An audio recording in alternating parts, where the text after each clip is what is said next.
Solva, we're talking about Solva, which is a small village in the far west of Wales, very small, close-knit community, and we're very fortunate in that we have a very proactive community council. A few years ago now, we looked at the village to see what we might do to help improve it and to improve the lives of the people who live there, and came up almost immediately with the elderly and a concern for the elderly and the difficulties the elderly have in getting care, because we're a fairly remote community, and the difficulties that they have in getting themselves out of the house and joining in the community.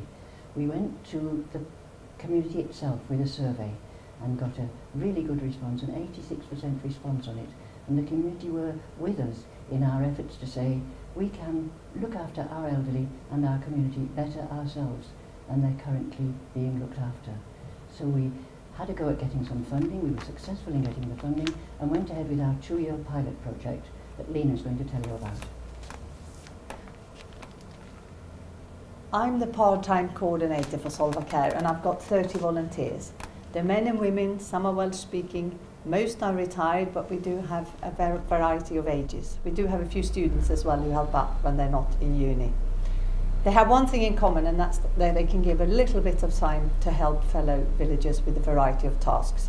They have all had DBS checks done, they're all insured, and they've all had induction training. Most have had a dementia awareness session, and some have had first aid training. We started delivering services about 2 years ago as and when people contacted us. It can be on a regular basis, or it can be just as and when it needed. We started off by going around to all the people that were currently in care to see what we could add, what they were missing in the current services, and that turned out to be quite a lot. We get referrals from relatives, from concerned neighbours, from the hospitals, the local surgeries, nurses, district nurses. I have a room in Solva Surgery for free every Friday for 2 hours for people to pop in and see me. The things that we do are, a lot is transport, is getting people to and from events that are going on in the village anyway, like the Wednesday luncheon club, the Thursday coffee morning, and we have cinema once a month, and we organise our own music and movement events, as we call them, on Fridays. But we can also bring people to the surgery, to hairdressers, to shops, sometimes to hospitals, although we prefer if people use other facilities that are available, and we don't want to take business away from other organisations. All people who live in Solva or Solva parish can use the services. We don't want to go any further than that, even though we occasionally get asked, because the reason it works is because it's small, and it's very much based on trust. People know each other, or they know somebody who knows somebody. And also some of my volunteers don't drive.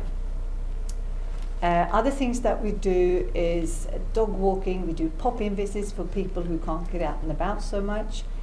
We do a bit of respite for family carers, so they can have a couple of hours of just doing something else or going out and not having to worry about their spouse or their parent.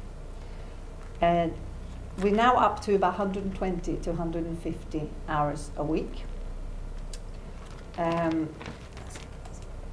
We organise activities. We started with the Alzheimer's Society for people living with dementia on a Friday. It was called Try Something New. And it very, very quickly turned into a regular Friday afternoon session. We now do it every week. We've moved on. We work with the REACH project at the Pembrokeshire College. And we call it music and movement. And we have the local ukulele band comes and plays. We get the country and western band comes. We've had the St. David's handbells, all sorts, gentle movement, yoga. It's mainly for older people, but we do welcome everybody. And last week was lovely. We had this mother with a small child who turned up because the little girl had got the ukulele, but she hadn't learned to play. And everybody just loved it because she was dancing around, and we were very jolly and very happy. I'm just going to mention, since Molly hasn't had a chance, that the initial grant came from the Pembrokeshire Coast National Park Sustainable Development Fund, and that enabled us to start 2 years ago. And we've just had a renewal of that one. we have a tagline. We call Solva Care, but we also, underneath it's connecting our community. And that's exactly what we do. We're a little bit of a glue between families, between more official services. And it's made Solva, that was already a really caring and friendly community, even better. And the nice thing I've noticed is that it isn't just a one way. It's not just a volunteer helping another person. It goes both ways, because volunteers are getting to know others, they're getting out and about, and they're feeling useful. And I must say, it's so nice to see that we're making a difference. I'm going to hand back to Molly for future plans. We are going to move on. We've got funding again from the Pembrokeshire Coast National Parks to carry on with our project into phase 2. And in phase 2, we are, in fact, what we're doing is responding to local need. As we got into the pilot, people came to us with ideas, suggested new things, and because we are small, we are able to be flexible and really responsive to what people need.